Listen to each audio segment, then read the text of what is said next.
சித்தப்பா, நான் என் ஃப்ரெண்ட்ஸோட கோயிலுக்கு போகணும். எங்க அப்பா ஆடு மேய்க்க போக சொல்றாரு. வந்து என்னன்னு கேளு. உன் அப்பனுக்கு அறிவே இல்ல. படிக்கிற புள்ளைய ஆடு மேய் மாடு மேயணும். எப்பமா கோயிலுக்கு போகணும்? என் ஃப்ரெண்ட்ஸ் கிளம்பிட்டாங்க சித்தப்பா. சரிம்மா, நான் உன் ஃப்ரெண்ட்ஸு கிட்ட பேசிக்கிறேன். சாயந்தரம் சித்தி வந்துருவா. அது வரைக்கும் கோழி மேய்ச்சிட்டு இங்கே பத்திரமா இரு.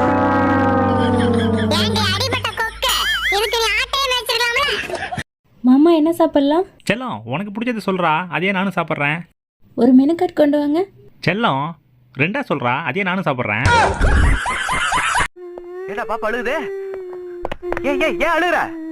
இவனை மட்டும் வெளியில போ சொல்டா. நீ என்ன சித்திரவதை கொடுப்பானே. இவனை மட்டும் காவலுக்கு வைக்காத. என்னடா சொன்ன? ஏன் கிடைக்கல? நான் ஓவராக்ட் பண்றேன்னு சொல்றா. இருக்க மாட்டா? நான் சொல்லப்பா, வெளியில பேசிக்கிறத சொன்னேன். உன்னை பத்தி எனக்கு தெரியும்டா. எப்பவுமே வெளியில பேசிட்டு இருக்கிற விஷயத்தை கரெக்டாவே சொல்ல மாட்டேன். வெளியில என்னடா பேசுறாங்க? அது ஒண்ணு இல்லைங்க. நீங்க எப்போ வாங்குற சம்பளத்தை விட அதிகமா தான் நடிப்பீங்களாமே. ஏண்டா, இதுக்கு நான் சொன்னதே பெட்ரு. ஏதோ ஒரு ட்ரீட்மெண்ட்டுக்கு பணம் எடுத்துட்டு போய் அப்படி செய்யல. பேனா, பென்சில், பேப்பர், அலிரப்பர் எல்லாம் எடுத்துட்டு ஏன்டா பேனா, பென்சில், பேப்பர்லாம் கொண்டு வந்திருக்காப்பு. நீங்க தானே ஏதோ டெஸ்ட் இருக்கு, நீங்க பிளட் டெஸ்ட், யூரின் டெஸ்ட் இருக்கீங்க, அதுக்கு உட்காந்து பரிசு எழுதிட்டு போயிடலாம் வந்திருக்காப்பு.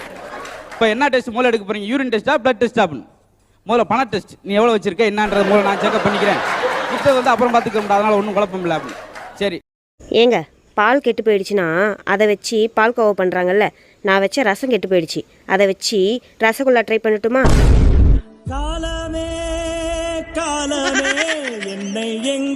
சரிம்மா, எங்கேயும் போல, இங்கதான் இருக்கிறேன். யாருன்னு பாரு. ஃப்ரெண்டுமா. சொல்லல, காலங்காத்தாலே வந்துருங்க. எத்தனை தடவை திட்டாலும் சூடு சொல்ற இல்ல. ஒரு பொறிக்கை தேடி இன்னொரு பொறிக்கை வந்திருக்குது. 2 பொறிக்கைங்களும் சேர்ந்து எங்க போய் பொறுக்க போகுதுங்களோ தெரியல. அதை நீங்க தான் சொல்லணும். வந்துருது உங்க ஃப்ரெண்டு தானே.